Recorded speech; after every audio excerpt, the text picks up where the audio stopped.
One of the main advanced features that I've talked about that call to teams bring is historically to set up the calling within Teams has been a very complex endeavor.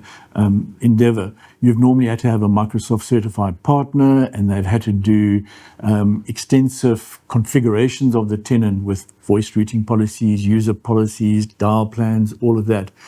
Call to Teams, other than providing the SPCs and other facilities that makes the calls in and out available, it orchestrates the whole setup of the direct routing in the customer's MS365 environment. And that cuts down that initial cost of getting on board very significantly in that. And then it also makes the ongoing administration and changes much easier in that if a user is removed or added to the Teams environment, it automatically flows through and is either added to or removed from the call to Teams side, which links into the PBX. So that whole administration and orchestration is taken care of.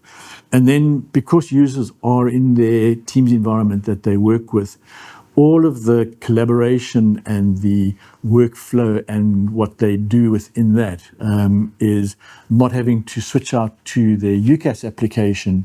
They stay within their environment in that single pane of glass that they're working with and have all of their business operations within that Microsoft applications and Teams environment.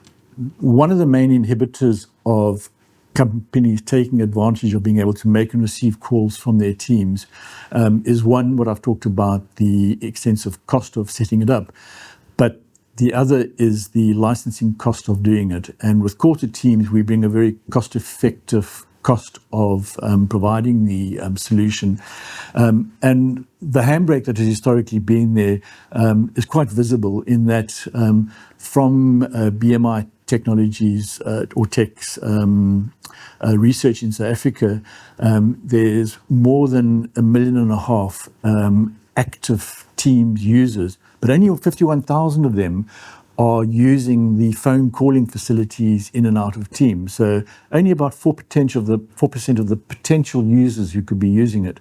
And the reason they're not using it, we believe, is the difficulty in setting it up, the costs of running it, and the orchestration that I talked about. And the uptake that we've seen since we've been able to offer this it's a huge opportunity for companies to now take advantage of what they need in calling.